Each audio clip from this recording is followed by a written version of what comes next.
Good morning students. बेटा last class में हमने एमिनो एसिड्स की फिजिकल प्रॉपर्टीज के बारे में पढ़ा था कि फिजिकल प्रॉपर्टीज एमिनो एसिड्स की क्या होती हैं। तो आज जो हम पढ़ने वाले हैं वो पेप्टाइड्स के बारे में पढ़ने वाले हैं और प्रोटीन्स के बारे में पढ़ने वाले हैं कि प्रोटीन्स का क्लासिफिकेशन हम आज करेंगे। तो चलिए स्टार्ट करते हैं। The topic is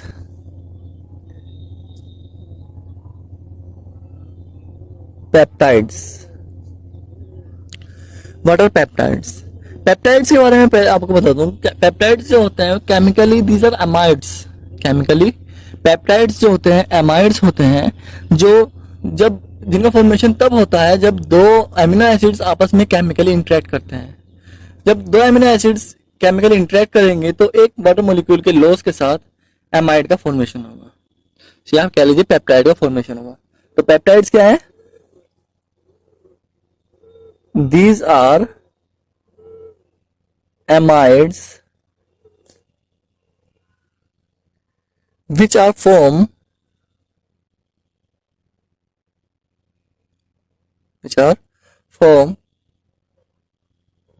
when two amino acids are linked together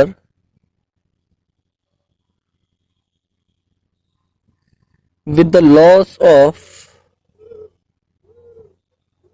one water molecule.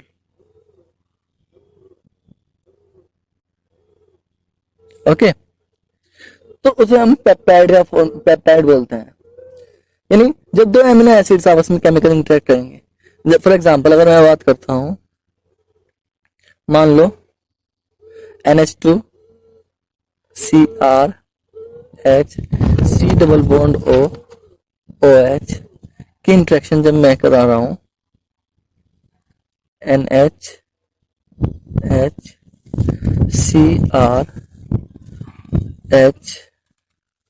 C double bond O OH से, तो क्या होगा? COH का जो OH पार्ट है वो एमाइंस के हाइड्रोजन से केमिकली इंटरेक्ट होगा और वहां से वाटर की फॉर्म में अलग हो जाएगा।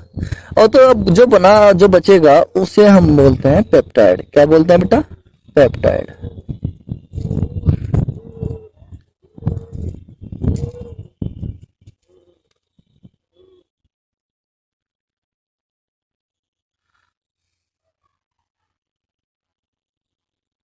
तो ये जो पार्ट CONH पार्ट बना है, तो आपको पता है CONH2 जो होता है वो एमाइड होता है, तो ये एमाइड हुआ। तो इस पार्ट को हम बोलते हैं पेप्टाइड लिंकेज। क्या बोलते हैं? Peptide linkage. Is that clear? तो पेप्टाइड लिंकेज क्या हुआ? पेप्टाइड लिंकेज का फॉर्मेशन तब होता है जब दो से ज्यादा एमिनो एसिड्स आपस में केमिकली इंटरेक्ट करते हैं और केमिकली इंटरेक्ट करने के बाद वो उनमें से वाटर मॉलिक्यूल लॉस होता है और जितने पेप्टाइड बॉन्ड होंगे वाटर मॉलिक्यूल उतने ही लॉस होंगे और उससे पेप्टाइड लिंकेज का फॉर्मेशन होगा। ये चीज आपको समझ में आ रही बात? तो इसे हम पेप्टाइड लिंकेज बोल सकते हैं, पेप्टाइड बॉन्ड बोल सकते हैं, पेप्टाइड, तो जो आपकी इच्छा हो वो आप बोल सकते हो। Is that clear? तो ये चीज एक अगर आप इस चीज को देखोगे पेप्टाइड लिंकेज, तो पेप्टाइड लिंकेज कैसे हो सकते हैं? अगर हम बात करें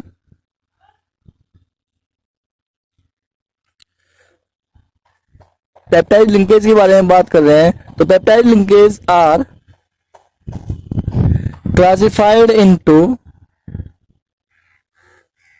मोनो, डाई, ट्राई या फिर टेट्रा या फिर पेंटा।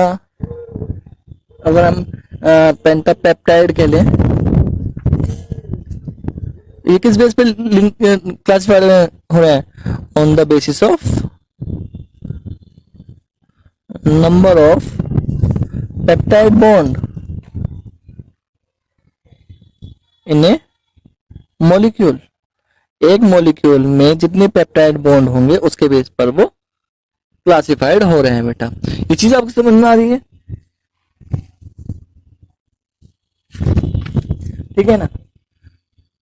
अब जब भी आपको कोई पेप्टाइड कंपाउंड लिखना होगा, आपको एक चीज छोटी सी कॉमन सी बेसिक सी चीज एक हमेशा ध्यान रखना है। जब भी आप कोई लिंकेज लिखोगे, कोई भी कंपाउंड लिखोगे, तो आपको एक चीज हमेशा याद रखनी है कि जो आपका एमाइन ग्रुप है, एमाइन ग्रुप हमेशा राइट साइड लिखना है। कहाँ लिखना है? Right side. और राइट साइड लिखने के बाद CONH ग्रुप, ये आपका पेप्टाइड लिंकेज हो गया। और उसके बाद जैसे मैंने यहाँ पर लिखा हुआ है, तो जो COOH ग्रुप होगा, टर्मिनल पोजीशन पर COH ग्रुप लिखना है। जितने भी लिंकेज बनेंगे आप लिख सकते हो सारे के सारे, लेकिन लेफ्ट और राइट साइड पे आपको ये दोनों चीज कॉमनली लिखनी है, हमेशा लिखनी है। समझ में आ रही बात बेटा? तो आपको एक चीज और ध्यान देनी है बेटा, ये एम्फोटेरिक नेचर के होते हैं। पेप्टाइड्स जो होते हैं, अगर मैं इनके नेचर की बात करता हूँ, these are amphoteric in nature. Amphoteric in nature, ये एम्फोटेरिक इन नेचर होते हैं। और एम्फोटेरिक आपको पता है, एम्फोटेरिक होते हैं जो एसिड और बेस दोनों से साइमल्टेनियसली केमिकल इंटरेक्ट कर सकते हैं, उन्हें हम एम्फोटेरिक बोलते हैं। समझ में आ रही बात?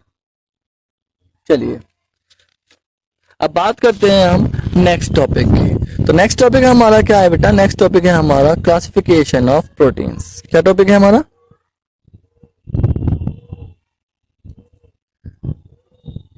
क्लासिफिकेशन ऑफ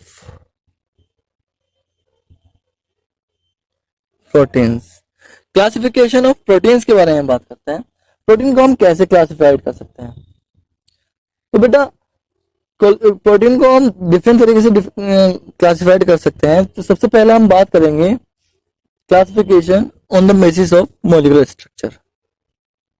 किस बात पे बात करेंगे? On the basis of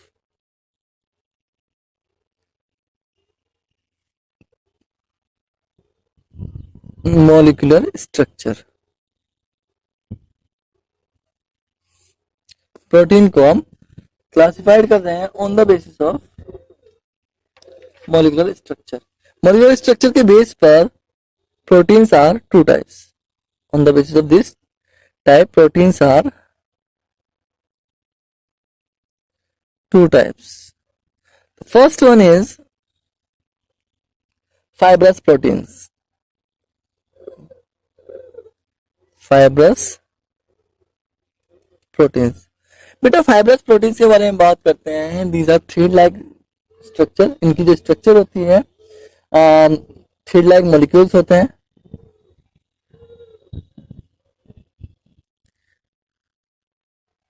these are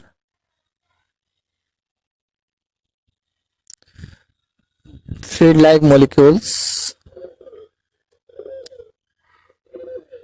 which are formed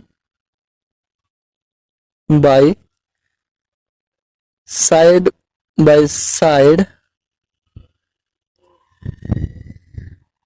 reaction of amino acid. Amino acids की साइड बाय साइड रिएक्शन से ये इनका फॉर्मेशन होता है। यह चीज आपको ध्यान रखना है। और जो पॉलीपेप्टाइड चेन बनाते हैं, तो इनमें कुछ हाइड्रोजन बॉन्ड मिलते हैं, कुछ डाइसल्फाइड्स बॉन्ड मिलते हैं। और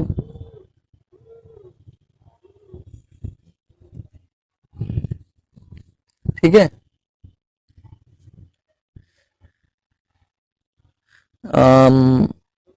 कह सकते हैं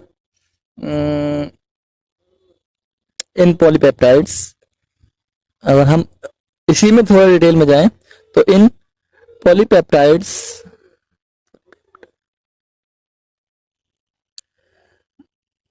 there is hydrogen bond and sulphide bonds. Sulphide bonds occur. इनमें हाइड्रोजन बॉन्ड और सल्फाइड बॉन्ड मिलते हैं। तो हाइड्रोजन बॉन्ड सल्फाइड बॉन्ड बनने के वजह से क्या होता है? As a result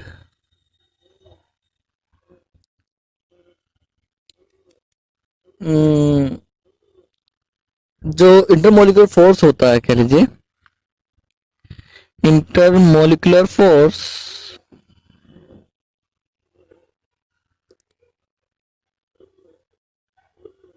are very strong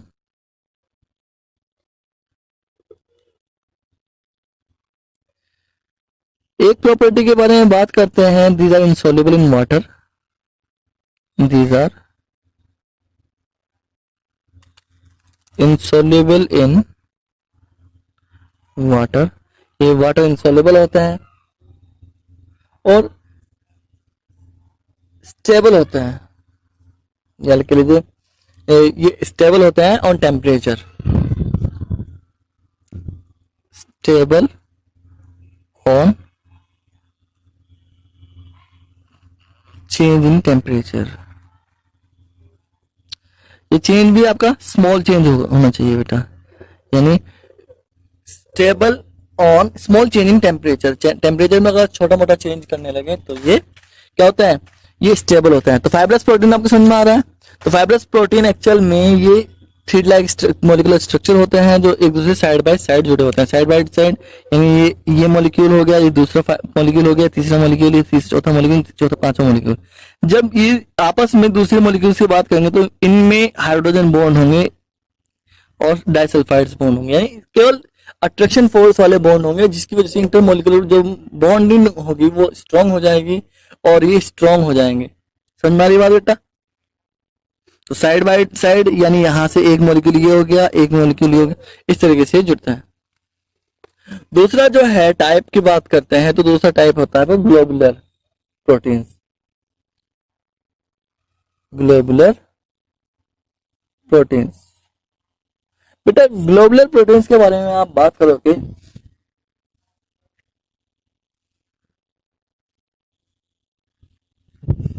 proteins इन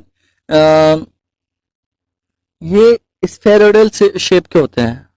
अगर हम बात करते हैं proteins are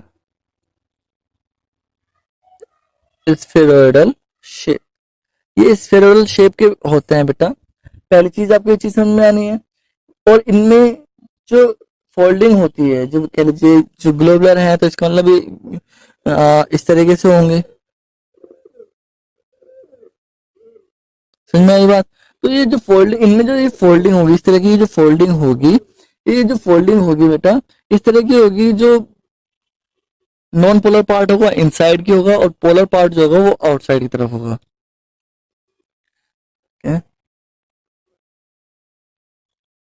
folding in eight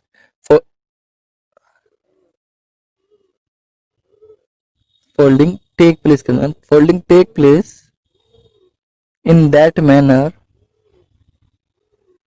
in that manner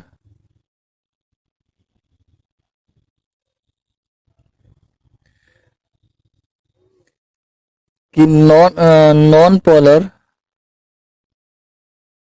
side move inward, या कह लीजिए move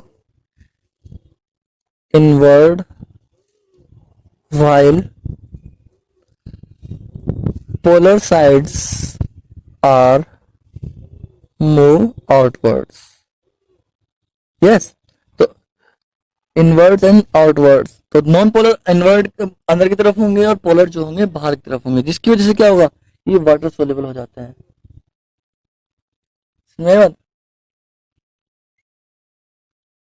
so these are water soluble. दूसरी चीज ये टेम्परेचर पर कह लीजिए अनस्टेबल कहते हैं, unstable on small change in temperature. अगर आप टेम्परेचर में छोटा सा भी चेंज करोगे तो ये अपनी स्ट्रक्चर छोड़ देते हैं। समझ में आ रही बात आपको? तो ग्लोबुलर प्रोटीन और फाइब्रस प्रोटीन हो गया। अगर हम बात करते हैं दूसरे टाइप की, on the basis of chemical composition,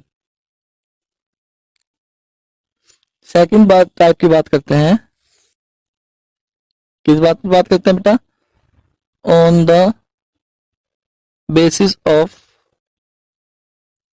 chemical composition, chemical composition के बेस पर जो प्रोटीन्स होते हैं वो 3 टाइप के होते हैं। Proteins are 3 types. प्रोटीन्स कितने टाइप के होते हैं बेटा? 3 टाइप के होते हैं। The first is simple proteins. Simple proteins का मतलब क्या है बेटा? सिंपल प्रोटीन वे हैं जब हम इन प्रोटीन्स की हाइड्रोलाइसिस करेंगे तो केवल हमें एमिनो एसिड्स ही मिलेंगे, which give on hydrolysis, which give on hydrolysis only amino acids, यानी जो केवल हाइड्रोलाइसिस में केवल अमीनो एसिड्स के मॉलिक्यूल देंगे वो सिंपल प्रोटीन्स बोलते हैं। फॉर एग्जांपल, अगर हम एग्जांपल की बात करते हैं,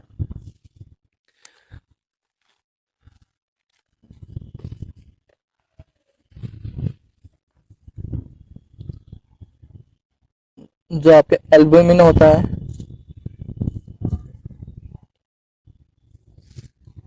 एल्बुमिन जो होता है वो सिंपल होता है।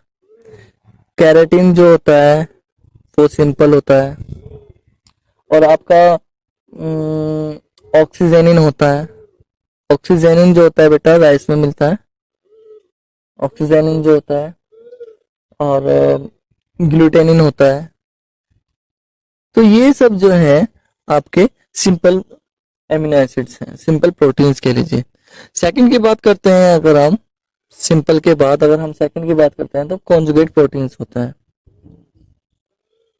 कॉन्जुगेट प्रोटीन्स, तो कॉन्जुगेट प्रोटीन्स क्या होता है? इनमें सिंपल के साथ साथ, इन प्रोटीन के साथ साथ एक नॉन प्रोटीन पोर्शन भी मिलता है, लीजिए, विच गिव ऑन हाइड्रोलाइसिस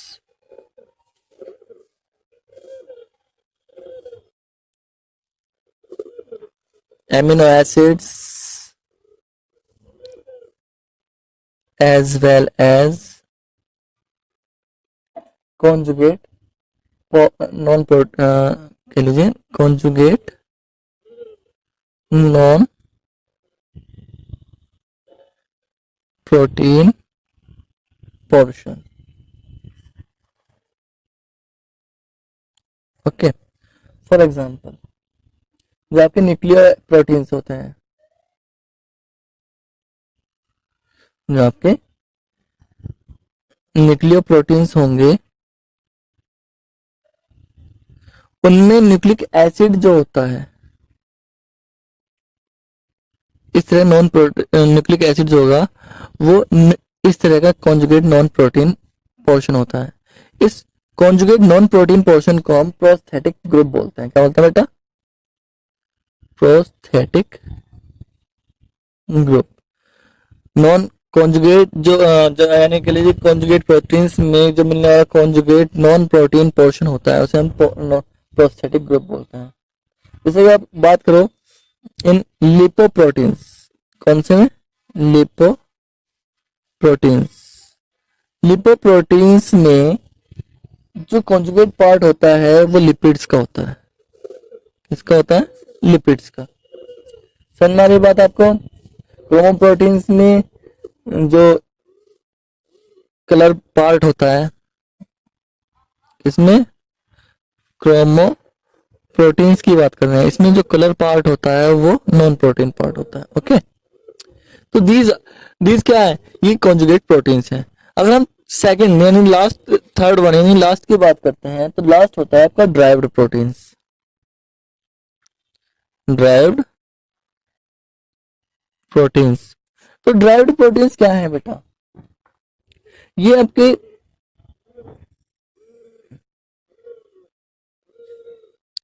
ये डिग्रेडेशन प्रोडक्ट होते हैं जो हाइड्रोलाइज लिख देते हैं, these are degradation product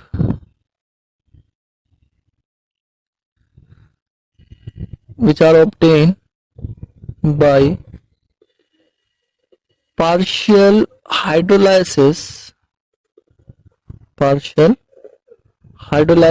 of simple और कॉन्जुगेट प्रोटीन्स। ऐसे प्रोटीन होते हैं जो सिंपल और कॉन्जुगेट प्रोटीन की पार्शियल हाइड्रोलाइसिस से हमें मिलते हैं। आपको याद रखना है, अगर जो हम इस तरीके से बात करते हैं तो प्रोटीन्स का जो हम हाइड्रोलाइज करेंगे हमें प्रोटियोसिस मिलेंगे। क्या? प्रोटीन्स का जब हम पार्शियल हाइड्रोलाइज करेंगे तो हमें प्रोटियोसिस मिलेंगे। प्रोटियोसिस क्या है? ड्राइव्ड प्रोटीन्स हैं, ये चीज आपको ध्यान रखनी है। और इसका पार्शियल हाइड्रोलाइज करेंगे तो हमें पेप्टोन्स मिलेंगे। और पेप्टोन्स का अगर पार्शियल हाइड्रोलाइज करेंगे तो आपको पॉलीपेप्टाइड्स मिलेंगे। Is that clear? तो ये चीज बेटा आपको ध्यान रखनी है। आ रही बात समझ में? तो this is the classification of proteins. और प्रोटीन का क्लासिफिकेशन आपको आई होप अच्छे से समझ में आ गया होगा। बाकी हम नेक्स्ट क्लास में पढ़ेंगे। नेक्स्ट क्लास में जो हम पढ़ने वाले हैं वो स्ट्रक्चर ऑफ प्रोटीन पढ़ने वाले हैं। Thank you.